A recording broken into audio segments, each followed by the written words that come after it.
Oh, good morning and happy Saturday, Mini team. It's been a little bit since I did a Mini Cooper video, so I do apologize. Once I get the Corvette squared away, there'll be more Mini stuff coming down the pipeline.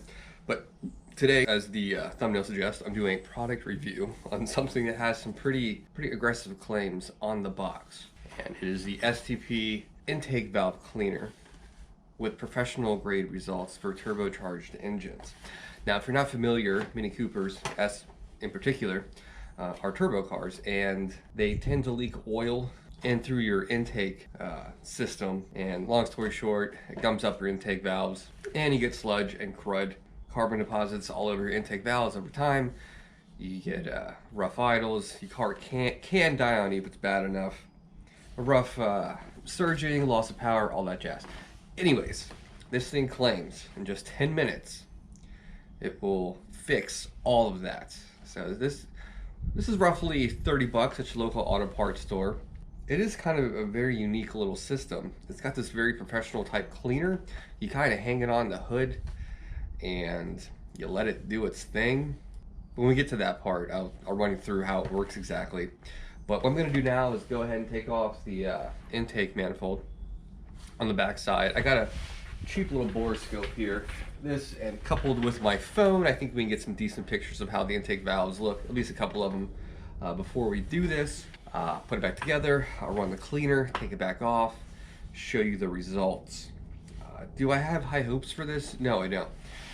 I am going to walnut blast my intake valves anyways, and I saw this just to maybe help someone else out there. Who knows, maybe at the end of this I'm eating my words and it looks great and I don't have to. I highly doubt that's going to be the case, but we're going to find out. Yeah, hopefully I can save some time and money out there in the future.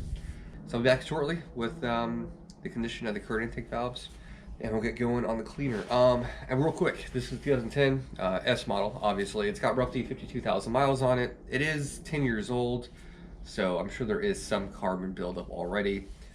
So, all right, let's get to it.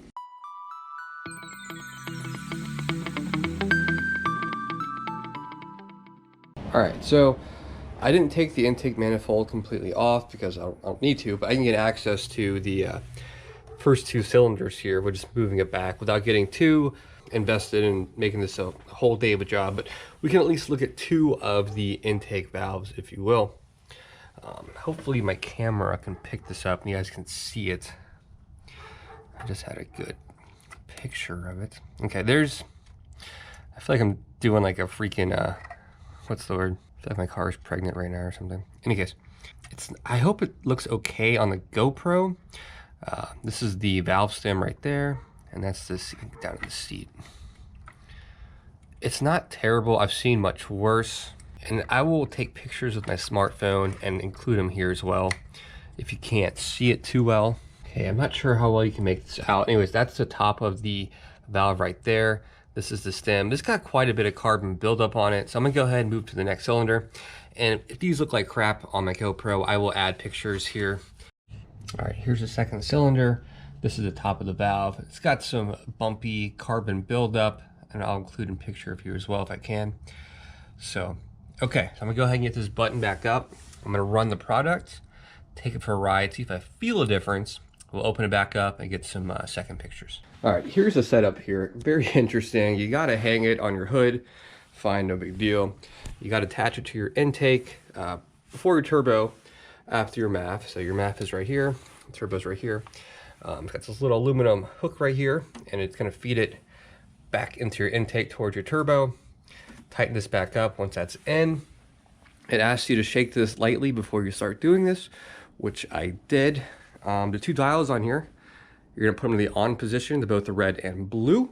You're gonna wait 1 minute. You're gonna start your car, and you're gonna keep it revved 3 times the normal idle, which I believe is like 700. So I'll keep it at about 2200 RPM for 9 minutes. And we're gonna turn this off, undo this. I'll take it for a drive, let you guys know if I feel any difference. And then I'll check out the intake valves again. So all right, I'm gonna go ahead and get this thing started and run this chemical. Yeah, it sucked it all down. It's all gone. It seemed easy enough. So I'm going to get this taken out, take it for a little drive, let you guys know how it feels, and check those and check the intake valves on these 2 cylinders, see if there's any difference at all. Let you know if it's worth your time. Okay, a couple of weird things I've noticed.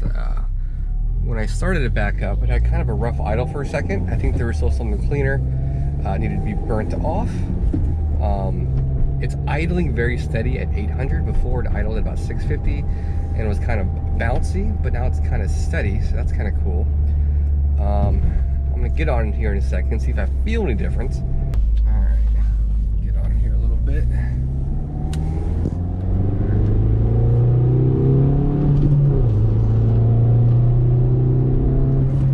All right, you know it's a Mini, they're not super fast, but it feels pretty good for what it is. It doesn't feel a huge difference, you know. I mean, it's only got 53,000 miles on it, but not complaining. I'll get it from a dig here around this turn, assuming this guy is not doing this thing. Okay, we can. All right, here we go. First gear pull. And I don't have my little camera set up, I'm sorry.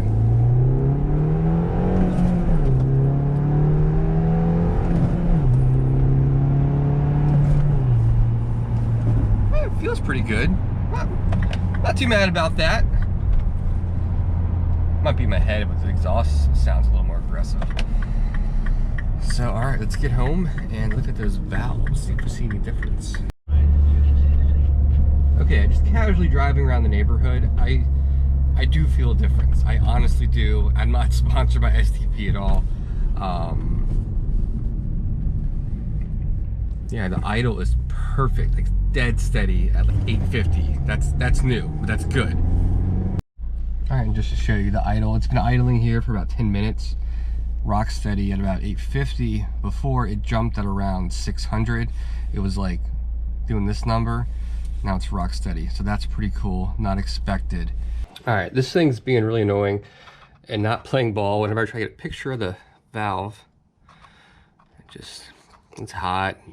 But one thing I did notice, and I'll try to include some pictures of it, is that the carbon buildup is definitely very wet and coming off on the camera lens, but it did break it up a considerable amount. This thing's not playing ball, I'm sorry. So I'll include some pictures here with my smartphone. Unfortunately, to take pictures with my phone, I gotta remove this, which is kind of like keeping the manifold out. It's kind of a pain in the ass, but I will do my best to include some more graphics. And I'm gonna go ahead and give you guys a final thought. All right, so real quick, final thoughts. I thought it was gonna be crap. Typically, if you buy anything in a bottle to fix anything, it's not gonna work. I was surprised. Would I say professional grade results? Not quite, but it did do what it advertised to do. There was some noticeable cleaning done on the valves. The carbon was wet, and you could tell that whatever chemical was breaking it down. I will try my best to include graphics of what I graphed with my phone. And I'm sorry, my cheap little borescope is just crap. And if I knew it was actually gonna work, I wish I had a better borescope, so I do apologize. The idle fixed itself, which was amazing. It felt better idle, and it felt more peppy. Time will tell if fuel consumption has changed at all. Right now I'm averaging like 33 miles per gallon, so I don't care either way. But yeah, I'm shocked. Now, if you have a car over 100,000 miles that's just dying because of carbon buildup, this probably isn't going to be your fix. However, if you want to do this maybe every 30 or 40,000 miles as preventative maintenance, that paired with a catch can, I think you'll be good with an N14 without having to do walnut blasting. I probably still will do walnut blasting just to get it done. The car has only got 53,000 miles on it, but I think this is a good preventative maintenance tool, if that makes sense. It's not a fix if your car is completely gunked up, but if you're like me, around 50,000 miles, I think it's a good alternative. So hopefully this helps someone out there. I don't think it's a waste of money. Again, I am not sponsored by STP. I rarely use their products. Typically I use Chevron products. But yeah, I'm pleasantly surprised, and I'll keep you guys updated in the future how it feels, how it's holding up, how the idle's holding up, and if there's any difference in fuel consumption. So hopefully you guys found this helpful, and I'll catch you guys next time. Mark out.